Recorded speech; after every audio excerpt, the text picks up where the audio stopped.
और बताओ, क्या हाल चाल? मौज हो रही है या बस वक्त कट रहा है? मौज हो रही है सर। ये वक्त कट रहा है घर पे बैठे बैठे। वक्त सर वह कट रहा है। चल, अब स्टैटिस्टिक्स पढ़ रहे हैं तो अब आखिर में वो सवाल आ ही गया कि स्टैटिस्टिक्स क्या होती। बताओ जी सर, स्टैटिस्टिक्स क्या होती? सर अगर हम बता देंगे स्टैटिस्टिक्स क्या होती है तो फिर हमने ट्यूशन क्यों लगवाई, है ना? आप बताओ सर, स्टैटिस्टिक्स क्या होती है? चलो हम बता देते हैं। तो स्टैटिस्टिक्स जो है उसे हम दो सेंस में समझ पाते हैं। स्टैटिस्टिक्स की ना कोई स्ट्रेट फॉरवर्ड डेफिनेशन नहीं है, इसे दो सेंस में पढ़ा जाता है। पहला सेंस कहता है कि statistics is all about the methodology of statistics, मतलब हाउ स्टैटिस्टिक्स इज यूज्ड, उसी को हम स्टैटिस्टिक्स कहते हैं। तो sir how is statistics use? तो स्टैटिस्टिक्स जो यूज होती है ना, it is used as कोपाई।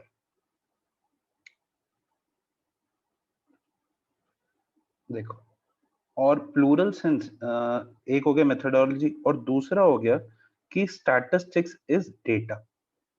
It is जो ये ऊपर वाली डेफिनेशन है, डेटा को यूज करना, और दूसरा डेटा को स्टैटिस्टिक्स कहते हैं। तो ये जो मेथडोलॉजी है ना, इसे कहते हैं सिंगुलर सेंस, और जो ये डेटा है इसे कहते हैं प्लूरल सेंस। ठीक है, अब पहली चीज कोपाई क्या होता है? देखो स्टैटिस्टिक्स कैसे यूज होती है। सबसे पहली चीज हमें क्या करनी पड़ती है? That is collection of data. सबसे पहले हम जाते हैं, डेटा को कलेक्ट करते हैं। हमारे इस साल की पूरी स्टैटिस्टिक्स भी यही चैप्टर्स ही हैं, कलेक्शन ऑफ डेटा। अब इसके अंदर हम पढ़ेंगे कि डेटा को कलेक्ट कैसे करा जाता है। देखो दो तरीके के डेटा होते हैं, इंटरनल और एक्सटर्नल। इंटरनल के लिए हम स्टैटिस्टिक्स का यूज नहीं करते क्योंकि वो तो हमारे पास अवेलेबल होता है। हमें तो बाहर का डेटा कलेक्ट करना होता है, तो वो हम खुद कलेक्ट करेंगे या कोई और हमारे लिए कलेक्ट करेगा। हम नया डेटा लेके आएंगे या पुराने को यूज करेंगे, इनके क्या बेनिफिट्स हैं, क्या डीमेरिट्स हैं, इनमें क्या एरर्स होते हैं, और इनके क्या क्या तरीके हैं, वो सब पढ़ेंगे। फिर डेटा कलेक्ट हो गया, अब बहुत सारा डेटा कलेक्ट करा, 50,000 लोगों का या 5,000 लोगों का, तो उस डेटा को ऑर्गेनाइज तो करना पड़ेगा ना। तो next thing is organisation of data. ठीक है, फिर डेटा को ऑर्गेनाइज करके प्रेजेंट करना, प्रेजेंटेशन ऑफ डेटा। कैसे प्रेजेंट करोगे? In the form of table, in the form of diagram, in the form of graph. फिर उसका एनालिसिस करना। एनालिसिस कैसे करना? मीन निकाल के, मीडियन निकाल के, मोड निकाल के चेक करना मीन मीडियन मोड कितने सही हैं कितने गलत हैं, by measure of dispersion, correlation, regression और इंटरप्रिटेशन। ये सब करके हमने क्या सीखा? अपनी राय देना। दैट इज स्टैटिस्टिक्स, और इस साल का पूरा कोर्स यही है। तो सर फिर खत्म हो गया जाए? नहीं नहीं, खत्म नहीं हो, अभी करेंगे सारे चैप्टर्स। ठीक है, मैं क्या कहता हूँ कि जैसे देखो, मैंने तुम लोगों को कहा कि जाके स्टैटिस्टिक्स कलेक्ट करो about the income standard, about the income standard of people in your area. तो तुमने सोचा यार हमारे एरिया में, चलो हम 10,000 लोगों का डेटा कलेक्ट करते हैं। जैसे तुम जिस भी पिन कोड में रहते हो, 7 में, 6 में, 52 में, 54 में, 48 में, तो 10,000 लोगों का डेटा कलेक्ट करो।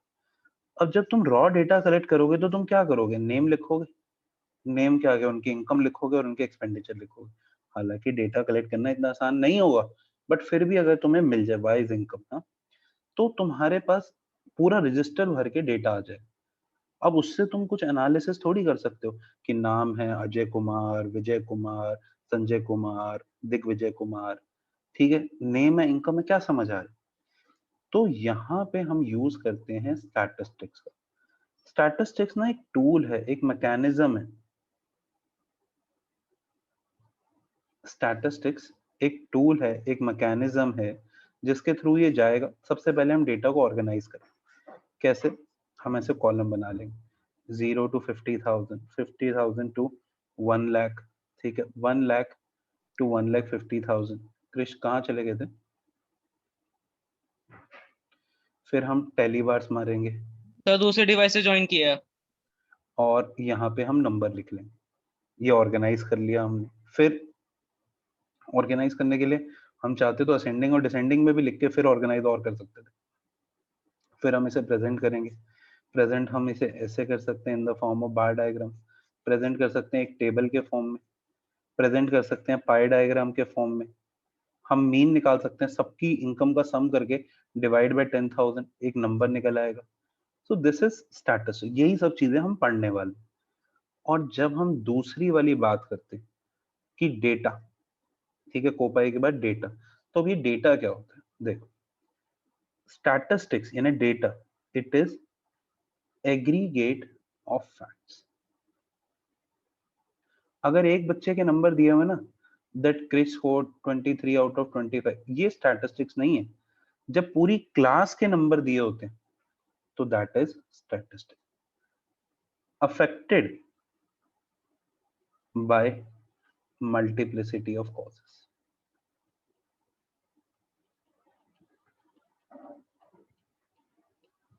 ठीक है, जैसे अगर एग्रीगेट ऑफ फैक्ट की बात करूं, तो अगर ये डेटा कलेक्ट करा काशवी ने और वो अजय के मार्क्स इनकम लेके आ गई, तो वो डेटा नहीं, ठीक है। बट अगर वो 10,000 लोगों की इनकम लेके आ गई तो वो डेटा। अब इनकम जो है, it is affected by multiplicity of causes. हमारी जो इनकम है, काफी सारे कॉजेज अफेक्ट करते हैं। जीडीपी, इकोनॉमी का सिस्टम, इकोनॉमी में क्या सिस्टम चल रहा है, ठीक है। उसके बाद और कौन कौन से कॉजेज होते हैं, और हो गए कि मनी फ्लो कैसा है, डिमांड कैसी है, सीजन कौन सा चल रहा है, कोविड नॉन कोविड, गोभी जी, मोदी जी हमारे, अच्छे दिन, ठीक है। फर्क पड़ा ना, पहले हम कहाँ इतने पैसे कमाते थे, अब हम इतने कमा रहे हैं, अच्छे दिन, ठीक है। तो affected by multiplicity of causes, ठीक है। It should be numerically expressed. तो सेकंड पॉइंट समझ में नहीं आया बेटा, जैसे हम डेटा कलेक्ट करते हैं ना, वो काफी चीजों से इफेक्ट होता है। जैसे मैं पॉवर्टी के बारे में डेटा कलेक्ट करूं, तो पॉवर्टी को काफी चीजें इफेक्ट करती हैं। जैसे पॉवर्टी को यस अफेक्ट करती है कि देश की सिचुएशन कैसी है, देश की पॉपुलेशन कितनी है, देश में पॉलिसीज कैसी हैं, देश में गवर्नमेंट कैसी है, ठीक है। अगर मैं तुम लोगों के मार्क्स के बारे में डेटा कलेक्ट करता हूँ, तो मार्क्स को काफी फैक्टर्स अफेक्ट करते हैं कि चैप्टर कैसा था, कितना टाइम मिला प्रिपरेशन के लिए, क्या कॉन्सेप्ट क्लियर थे, टीचिंग अच्छी थी कि नहीं थी, बच्चे को कोई बंदी तो नहीं है। तो ये काफी सारे कॉजेज जो मार्क्स को अफेक्ट करते हैं, समझ रहे हो चैतन्य? यस सर पढ़ाई पे ध्यान दो, मम्मी को शिकायत लगा दूंगा वरना, बंदियों की बातें कर रहे होते बीच में बच्चा, कट्टी सर मैंने कुछ नहीं करा नहीं, कट्टी इनाम, मजाक कर रहा हूँ भाई मेरे, इतना बोला क्यों है तू? इनैमरेटेड और estimated to reasonable standard of accuracy।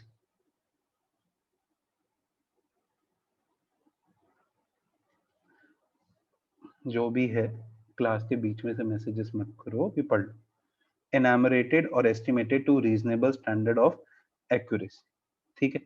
देखो, इनैमरेटेड और estimated to reasonable standard of accuracy, इसका मतलब क्या है? क्योंकि कई बार हम डेटा एग्जैक्टली कैलकुलेट नहीं कर सकते। तुम में से है कोई माइका लाल जो इस वक्त की एग्जैक्ट पॉपुलेशन बता दे मुझे? अगर तुम एकदम एग्जैक्ट पॉपुलेशन बता दो ना, मैं तुम्हें 1 करोड़ रुपए दे दूं। बता ही नहीं सकते, क्योंकि हमारे देश का स्ट्राइक रेट बहुत ज्यादा है ना। तुम जब बोलोगे उतने में 3 बच्चे और पैदा हो जाएंगे, 1 सेकंड में 3 बच्चे पैदा होते। मैं थोड़े दिनों पहले की बात बताता हूँ, 2-3 महीने पहले की, जो मेरे प्रीवियस 12th वाली क्लास थी ना, जो बिना पेपर दिए पास हो गई है, तो ये मुझे एक बच्ची कहती, सर पेपर तो होंगे ही नहीं, ठीक है। एंड आई वाज लाइक, क्यों नहीं होंगे? कहती, सर 4,000 लोग मर रहे हैं एक दिन में, 4,000। मैं कहा, हाँ इट्स वेरी सैड। कहती, दुनिया खत्म होने वाली है सर, इंडिया खत्म हो जाएगा, रोज 4-4 हजार लोग मर रहे हैं। मैं कहा, बहन फॉर योर इंफॉर्मेशन, आज भी हमारे देश में 57,665 बच्चे रोज पैदा हो रहे हैं। कहती, हाँ हम लोगों को अभी भी शर्म नहीं आई है? मैं कहा नहीं। मैं कहा, कहाँ खत्म होगी? 4,000 लोग जा रहे हैं, ओम शांति, बहुत दुख की बात है, बट फिर भी हमारी तो पॉपुलेशन बढ़ती जा रही है। कोविड में भी कहाँ रुके हैं? रोज फेसबुक पे देख रहा था, इसका बच्चा हो गया, उसका बच्चा हो गया। बढ़िया भैया, हमारा देश आगे बढ़ रहा है। एनामरेटेड और estimated to reasonable standard of accuracy, कई बारी हम एग्जैक्ट पता नहीं कर पाते, ठीक है। तो हम वहां पे क्या करते हैं? एस्टिमेशन लगाते हैं, ठीक है। फिर collected in systematic manner. देखो, अगर मैं तुम्हें डेटा कलेक्ट करने के लिए बोलूंगा तो तुम्हें एक सिस्टम फॉलो करना पड़ेगा। जैसे मैंने अगर काशवी को कहा कि बच्चे जाओ 10,000 लोगों की इनकम पता करके आओ, तो ऐसे ही नहीं उठी किसी के घर घुस गई, बताओ इनकम, ऐसे थोड़ी। लिस्ट बनाएगी, कहाँ कहाँ जाना है, कैसे जाना है, ठीक है। फिर टिक मारती जाएगी, लोगों के नाम पहले सोच लेगी, घरों के नंबर सोच लेगी, एक तरीका होगा। टीम बनाएगी, अकेले नहीं कर पाएगी सारा काम 5-6 जनों की, तो एक सिस्टमैटिकली काम होता है। फिर should have a predetermined purpose. आपका ना पर्पस होना बहुत जरूरी। You should have a predetermined purpose. बिना पर्पस के आप काम नहीं कर सकते। ऐसे थोड़ी कि किसी के भी घर चले गए, बताओ, वो कह रहे हैं क्या बताएं, बताओ बहन क्या बताएं, बताओ, वो तो नहीं सोचा क्या पूछना, बस बताओ, ठीक है। अब देख लो बेटा, फिर आपके घर टमाटर की कमी कभी नहीं होगी। You can always have tomato ketchup, बहुत मारेंगे लोग, ठीक है। और placed in relation to each other, placed in relation to each other। देखो, अगर किसी के आसपास मम्मा बैठी हुई हैं तो उन्हें मेरा नमस्ते बोलो और उन्हें बोलो कि मम्मा कोई काम से अब बाहर जाओ, ठीक है, क्योंकि माताएं नाराज हो जाती है मेरे इस पॉइंट से और बच्चे खुश हो जाते हैं। देखो, तुम लोग 11वीं तक आ गए हो और तुम लोगों ने जिंदगी में apart from the super intelligent बच्चे आउट ऑफ द लीग, उन्हें साइड करो, बाकी बच्चों ने बहुत सुना होगा, इसने वो कर लिया, उसने वो कर लिया, वो इतने नंबर लेके आया। तुम्हारा कंपैरिजन होता है ना, यस यस सर। और जो Yes. तुम्हारे तन बदन में आग लगती है, वो तो मतलब किसी को गैस की एसिडिटी हो जाए तो भी वो आग नहीं लगती। वो आग जो तब लगती है जब मम्मी कंपेयर कर रही होती। और तो और स्कूल वालों ने भी क्या बदले लिए हैं। तुम तो बड़े गलत टाइम पे पैदा हुए हो यार। मैं एक बच्चे की मार्कशीट देख रहा, मेरे को तरस आ गया उस पे, ठीक है। मेरा तो दिल करा उसका माथा चूम लो, फिर मैं कहा no, he will have some wrong intentions, I should not do that. पता है कैसी मार्कशीट थी, मतलब हमारे टाइम पे तो भैया बहुत अच्छे टाइम पे हम निकल आए। हमारे टाइम पे क्या होता था, यहाँ पे लिखे होते थे सब्जेक्ट्स और यहाँ लिखे होते थे मार्क्स, बस कुछ भी नहीं इसके। आजकल नई, फिर नई चीज आई, मतलब जो मैंने 8-10 साल पहले देखी, वो तो चलो चलता था मैक्सिमम मार्क्स, कि चलो जी अगर हमारे आए 57 तो मैक्सिमम लिखे हुए 92, हमारे आ गए 81, मैक्सिमम लिखे हैं 96, ठीक है।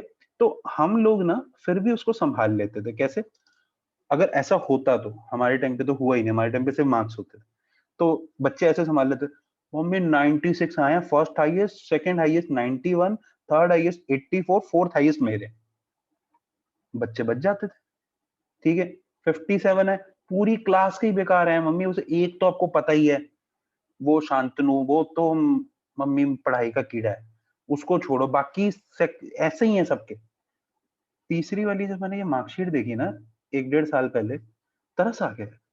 इन्होंने कॉलम बना दिया एवरेज मार्क्स, समझ रहे हो?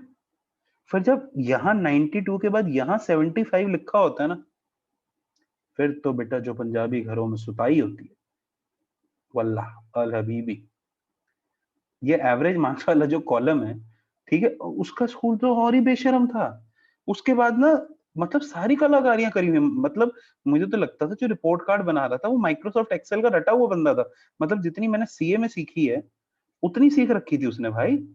उसने ऐसे सीधा क्यों नहीं बन रहा, ऐसे बना रखे थे, your marks, maximum marks and average marks, ऐसे कॉलम भी बना के दिए। सोचो, मतलब सारी खुशियां छीन लो बच्चों की तुम। प्लेस्ड इन, अच्छा फिर तुम्हारे मन में सवाल आता है, मम्मी कंपैरिजन जिनसे हो उनसे कंपेयर करो ना, ठीक है। अब कल को क्या कहते हैं, मान लो क्या कहते हैं, एक बच्चे की मम्मी कहती है, क्या कहते हैं, बेटा तेरी हाइट नहीं बढ़ रही, तू देख माउंट एवरेस्ट कितना लंबा हो गया, तू इतना ही रह गया, कॉम्प्लान पिया कर बेटा। ऐसा तो नहीं होता ना किसी के घर। तो कंपैरिजन उनके साथ जिनके साथ कंपेयर करा जा सके, ठीक है। हाँ से लिया करो।